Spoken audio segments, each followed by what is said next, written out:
아침에 앞서 말씀드렸지만은 부마 민주항쟁은야 시민과 학생들이 유신 독재에 맞서가 자발적으로 나선 민주화 운동이라야. 이후에 5.18 민주화 운동이랑 6월 항쟁으로 이어진 부마 항쟁 정신을 두고 이번에는 꼭 헌법 전문에 수록해야 된다는 목소리가 높지야. 부마 민주항쟁 헌법 수록 관련해 가지고 자세한 이야기 나눠볼까요? 네, 부마 민주항쟁 기념재단 김종기 상임이사님 전화로 만나봅니다. 안녕하십니까? 예, 안녕하십니까? 예, 반갑습니다. 예, 자, 이사님. 반갑습니다. 자, 오늘 질문을 드리기 전에 부마 민주항쟁의 전개, 역사적인 의미 이런 것부터 좀 짚어보면 좋을 것 같습니다. 예, 말이 좀 길어질 텐데 괜찮을까요? 아, 괜찮습니다. 예. 네. 부마 민주항쟁은 1979년 10월 16일부터 10월 20일 전후까지 부산과 마산에서 박정희 정권의 18년 장기 집권과 유신 체제에 저항해서 일어난 시민항쟁이자 민중항쟁입니다. 네. 10월 16일 부산대학교 학생 5,000명이 유신 철폐 독재 타도를 외치면서 시위를 시작했고, 그리고 그날 저녁부터 넥타이를 맨 회사원, 노동자, 재수생, 식당 점원 등 본격적으로 일반 시민들이 가세해서 민중항쟁으로 번져나갔죠. 그리고 17일부터는 동아대학교 학생들과 부산 지역의 여러 대학생들도 본격적으로 참여하면서 시의 규모가 더 커지고 과격해졌던 것이죠. 충무동 파출소, KBS 한국방송공사, 서구청, 부산 세무서 등이 파괴되고 경찰 차량도 다수 전소되고 파손되기도 했습니다.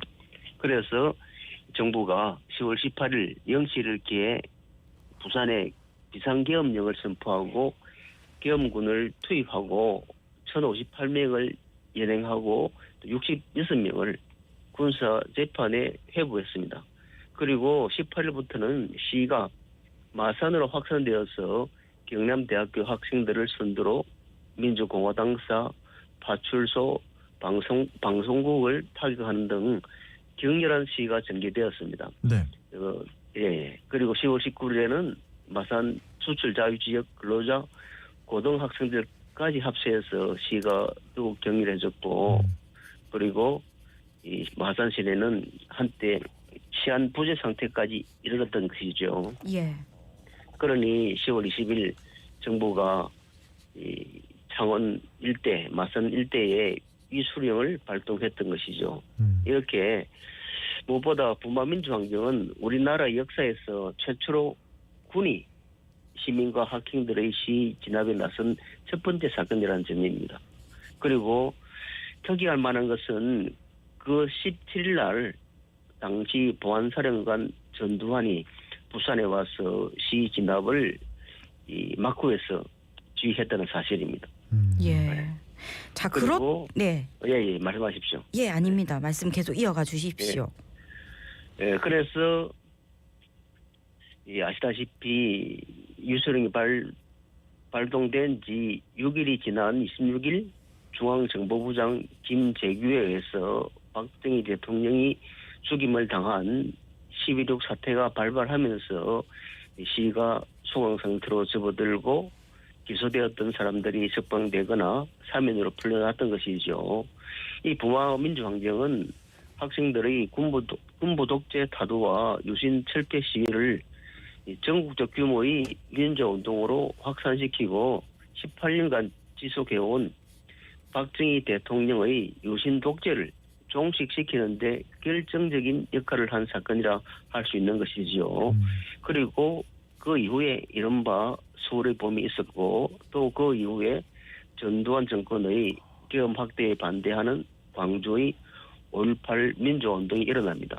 그리고 87년 6월 항쟁이 일어나서 대통령 직선제로 개헌을 하고 그 헌법 체제가 지금까지 이어지고 있는 것이지요. 네. 그러니 현재의 87년 체제가 있게 된 근원적인 토대가 바로 부마 민주항쟁이라 할 수 있겠습니다. 네. 예. 자, 이 지금 전개와 의미를 쭉 짚어주셨는데 그렇다면 부마 민주항쟁의 헌법 전문 수록이 왜 필요한지 말씀해 주실까요? 예, 방금 말씀드린 바와 같이 현재 우리나라의 체제는 87년 6월 항쟁으로 생긴 87년 체제입니다. 그때의 헌법과 체제가 그대로 유지되고 있는 것이죠. 그런데 6월 항쟁은 87년 당시 1월 14일 서울대학교 박종철 학생이 남영동 대공분실에서 물고문으로 사망한 것을 규탄하는 시로부터 시작한다고 할 수 있죠.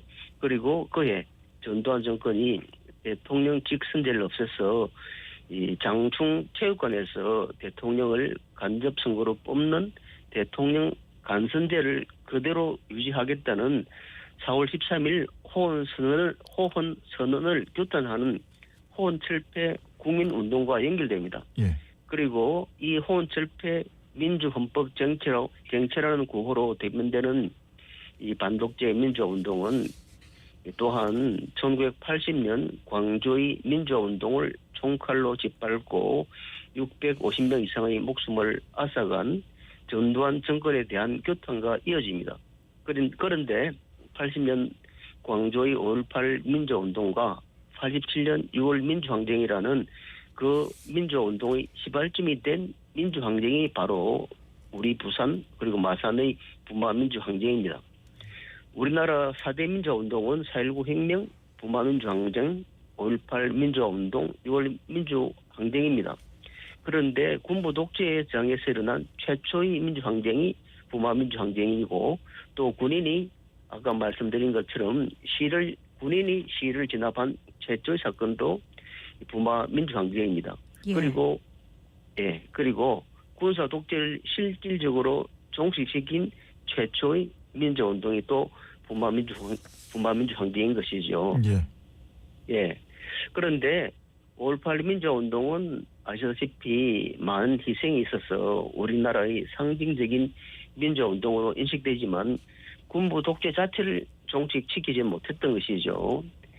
만약 10월 26일 박정희 대통령이 사망하지 않았더라면 부마민주항쟁은 5.18 광주에 앞서 수많은 희생을 낳을 수 있었을 사건이었던 것이죠. 전두환은 나중에 부마민주항쟁을 초기에 진압하지 못해서 정권이 어려움에 처했다고 보면서 광주에 초기에 공수부대를 투입하여 진압작전을 폈습니다. 예. 그러니 광주의 사건을 사전에 틀어막는 그 예행 연습이 부마민주항쟁이었던 것이죠. 네. 네. 그런데 부마민주항쟁은 10월 26일 박정희 대통령이 사망하는 바람에 진행되었던 많은 사람들이 대부분 풀려나오고 장기간 구금된 사람이 많지 않았습니다.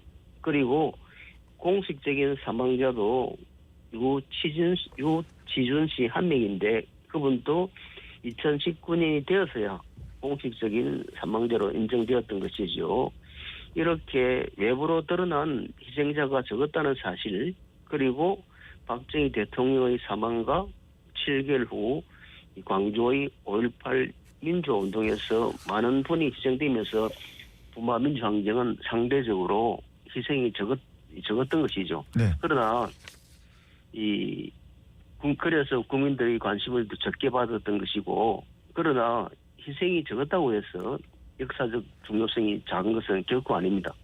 역사의 과정은 승리하지 않겠지만 그럼에도 만일 부마항쟁이 없었더라면 80년 서울의 봄도 없었을 것이고 또 5.18 민주운동도 없었을 것이라고 말할 수 있을 것입니다. 네. 그리고 지금 우리가 누리는 87년 체제는 부마민주항쟁이 시발점이 되는 것이죠.